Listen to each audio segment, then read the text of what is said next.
7h32, la jante devant la CEDEAO s'est courbée l'échine sous peine de péricliter. Lamine Monyouma Sissé, bonjour. Bonjour. La CEDEAO n'a pas encore lâché la Guinée. Elle continue de ruminer le coup d'État qui paraît pour ses autres pays membres comme une claque.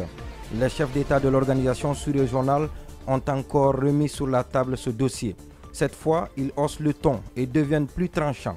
La nouvelle décision va au-delà de la rhétorique des sanctions classiques prononcées contre les pays où les militaires s'invitent dans l'arène politique pour changer l'ordre constitutionnel. Désormais, en plus de la suspension du pays de toutes les instances de l'organisation, les nouveaux dirigeants militaires deviennent les nouvelles cibles. Eux et leurs familles interdits de voyage et leurs comptes gelés à l'étranger. Le président ivoirien Alassane Dramane Ouattara et celui du Ghana, Nana Akufo-Addo, sont chargés de la mission qui consiste à contraindre la junte à courber l'échine sous peine de péricliter. Sans doute, ces émissaires espéraient certainement trouver en face d'eux, à Conakry, des parvenus novices, tels des bricaillons frêles à qui il ferait ingurgiter leur amère pilule.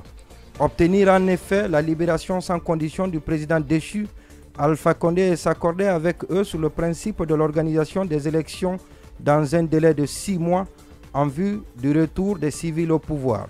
Ce fut une douche froide, puisque la junte au pouvoir à Conakry depuis le 5 septembre dernier y opposera un refus poli mais ferme. Pour le président du CNRD, seul le peuple souverain de Guinée devrait décider du contenu et de l'orientation de la transition qui s'amorce, donc pas de vassalité. Nervi, plutôt son nervi de porte-parole, réitérera plus tard en conférence de presse cette position ferme, cette pensée nationaliste. A rappeler que cette expression, inspirée des prédécesseurs du colonel président, a toujours été une réplique de ces derniers face au rappel à l'ordre de la communauté internationale suite aux actions et attitudes supposées être contraires à la démocratie et à la culture des droits de l'homme. En dépit de tout cela, l'opinion est convaincue que la CEDEAO se fourvoie en arrivant en sapeur-pompier, puis en adoptant une attitude paternaliste vis-à-vis d'un pays qui avait pourtant sollicité, mais en vain, son implication au pire moment de sa crise. Ces réactions sont révélatrices d'un enthousiasme immodéré et imprudent, d'une opinion qui en avait marre du régime d'Alpha Condé.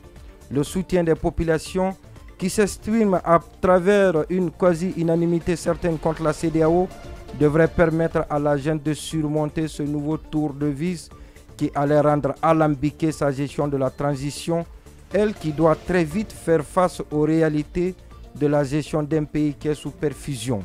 C'est quand même imprudent de la part d'une population émotive qui se prive ainsi d'un recours important dont l'implication est indispensable pour amener à la raison une junte qui pourrait se détourner du chemin tracé.